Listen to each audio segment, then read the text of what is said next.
Welcome, friends. Hello, everyone.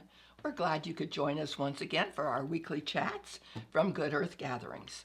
And this morning, as I get up every morning, I think about the day. I think about the week that's just passed. I think about the week that's coming forward. I think about a lot of things, sometimes maybe too many things. But I also sit and journal just a bit. And that brings to mind different things always as I journal. The mind starts working for the day, and that I needed to get started early in the day. And I was thinking about, a year ago I was making peach jam. Oh, we had so many wonderful peaches last year off our tree. Weren't they wonderful? They were so Well, good. this year I'm not making peach jam for a couple of reasons. First of all, the coons or the deer got, Yeah, no peaches. they got the apples, but then there's no peaches either. Right. So all of our fruit we do not have to work with this year. Yeah. Thankfully, there are farmers markets. Yes, for sure. Around We us. love supporting farmers markets. We certainly do. And the other thing is I have a little bit of a hip issue that I'm dealing with. So standing in front of a stove with a big hot pan and moving it here and there is just not workable this year. I certainly do miss doing that because, during the seasons I have rituals, traditions that I like to do, and they mean a lot to me. I just want to stay in touch with myself, in touch with the seasons, and that's one way I get to do it. So if any of you are making jams and jellies, I hope you're having a wonderful time doing it. It's something I think it shows love in what we do and to be involved in, immersed into. Yeah. And that is something I do enjoy doing. So it's part of enjoying the season of the year. It is. It's a way to put up the abundance also and Truly. to preserve the food. And, it's a lot of sugar, but we use it sparingly. And I know everyone really enjoys all of your jams always. They're so yummy. And 1 teaspoon, of a morning on a piece of toast is just Such a treat. It is a treat, especially in the wintertime, in January, February, when you think back to those summer months when you gathered the fruit, when you made the jams and jellies and so on. Oh, yeah. It just tastes like summer then. Yes, right? it certainly does. Yeah. Well, I had been to the dentist, and the dental hygienist mentioned that I might be low in potassium.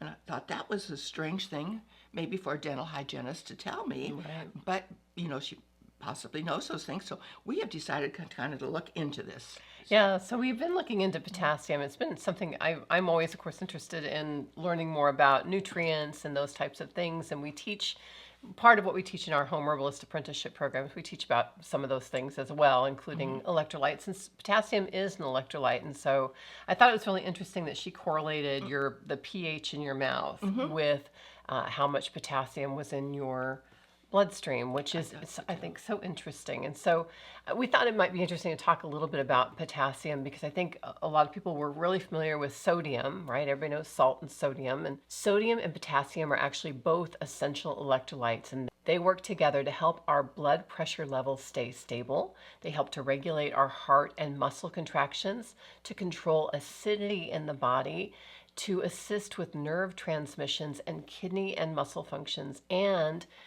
they are both essential to help hydrate our cells. We think a lot of times if we're drinking enough water that we're being hydrated, but actually we need potassium and sodium to be hydrated. And sodium and potassium have to stay balanced in the body. And so a lot of people don't realize that, my husband had high blood pressure. And so one of the first things that we did when he was diagnosed with high blood pressure was to up his potassium, because a lot of times if you don't have enough potassium to balance out the sodium that you're eating, that can affect your blood pressure in making it higher. And the opposite is also true. And so it's important to kind of look at, what depletes our potassium? Well, first of all, we need a lot more potassium than I think maybe most of us realize.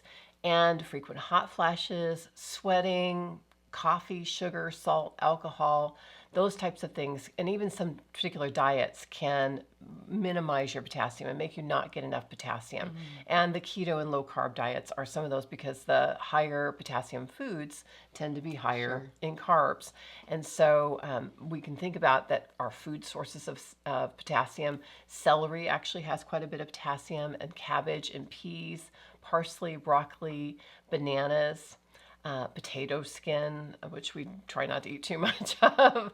And then there are some herbs that have higher potassium too: sage and catnip and peppermint and skullcap and hops and red clover and nettles and plantain all contain at least some potassium. So to be hydrated, we want to eat foods that contain, of course, water, and we want to drink our liquids. But we have to realize that that water has to travel from our intestines, where we drink it down, we swallow it down, into our blood before it can enter our cells. And salt helps hydrate our blood, our fluid, our extracellular fluids, and then potassium hydrates the cells themselves. So it's actually more hydrating to drink a glass of water with a little bit of pinch of salt, and maybe some potassium-rich lemon juice or something else that has potassium in it. That actually makes that glass of water more hydrating.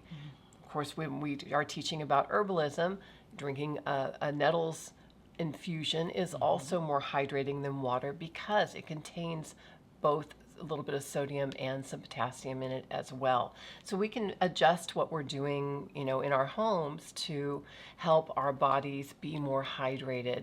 And I think I ran across, when I was doing some research on this, I ran across a study that I thought was fascinating, and that was that in Finland in the 1970s, the whole population was experiencing really high rates of hypertension, high blood pressure. And the Finnish government started to have the people use a salt that was part potassium and part magnesium along with the salt. And the result was the average population's blood pressure became more normalized, and there was a 75 to 80% decrease in both stroke and coronary artery disease mortality. Whoa. Right? It's huge. And I'm thinking, why don't we know this? Why isn't this part of what we talk about in our country? Because not only Finland, but since then, similar strategies have worked both in the UK and in Ireland. And so for adults, the adequate intake of potassium is 2,300 milligrams a day for adult women and 3,400 milligrams a day for adult men. That's just adequate. So what we've been doing, our solution is a couple of different things. We are doing a potassium-rich electrolyte drink daily, and we are changing up our salt. Now, I know we've talked about salt before because salt is really important, and it's important to recognize that there are a couple of issues with salt. One is microplastics, and the other is heavy metals. And so we only use one brand of salt, and that is the Jacobson brand of salt, and we do carry it here in the shop. It's gathered off the Oregon coast, and it's been tested for heavy metals and microplastics, and so that's the salt that we use. But now we are adding to our salt potassium, and so we get a bag of potassium citrate, and we do 1 part potassium citrate to 3 parts salt, and that's very similar to what the Finnish people are using in their salt. Now, they also use a magnesium that is a crystallized magnesium that we don't have access to in this country, but we can go ahead and supplement with magnesium, and we do. We've always supplemented with magnesium glycinate. About 50% of the population is low on magnesium. Magnesium is also a super important thing, but we're not going to take the time to talk about magnesium. That can be a whole other topic. But we did want to just talk a little bit about potassium because I do think it's really important that we get adequate potassium. There are some cautions with potassium.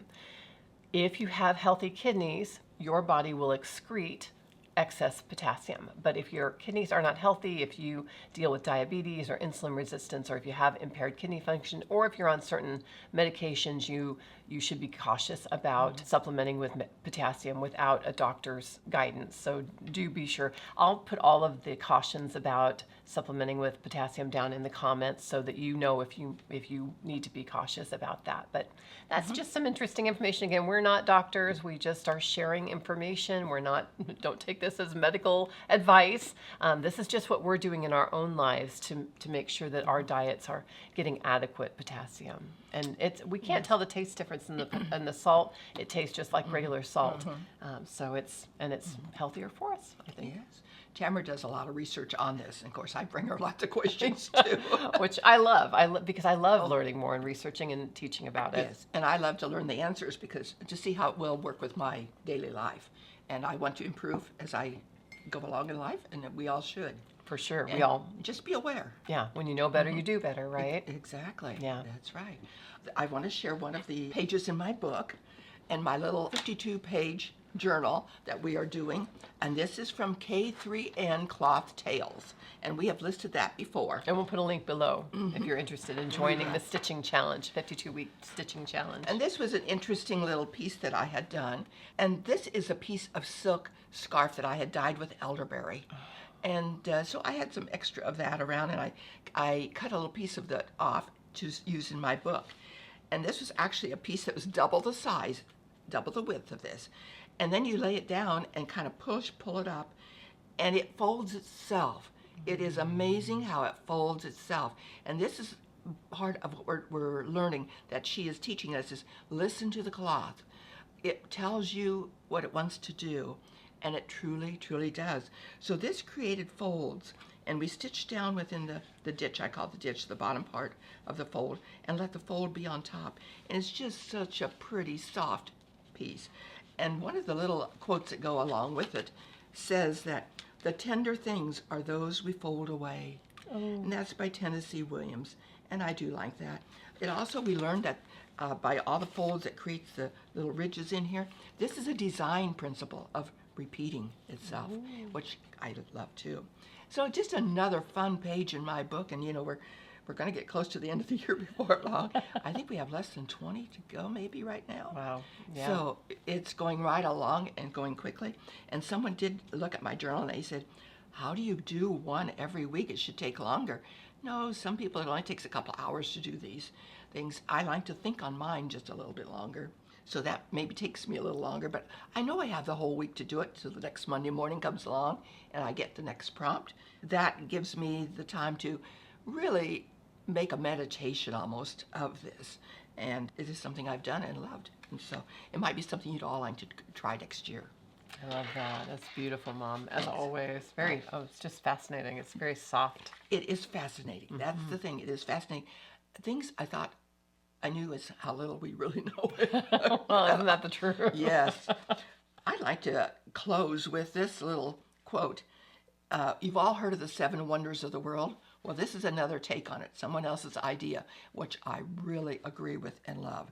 So the 7 wonders of the world are to see, to hear, to touch, to taste, to feel, to laugh, and to love. And so with that, we will see you next week. Good earth blessings to you.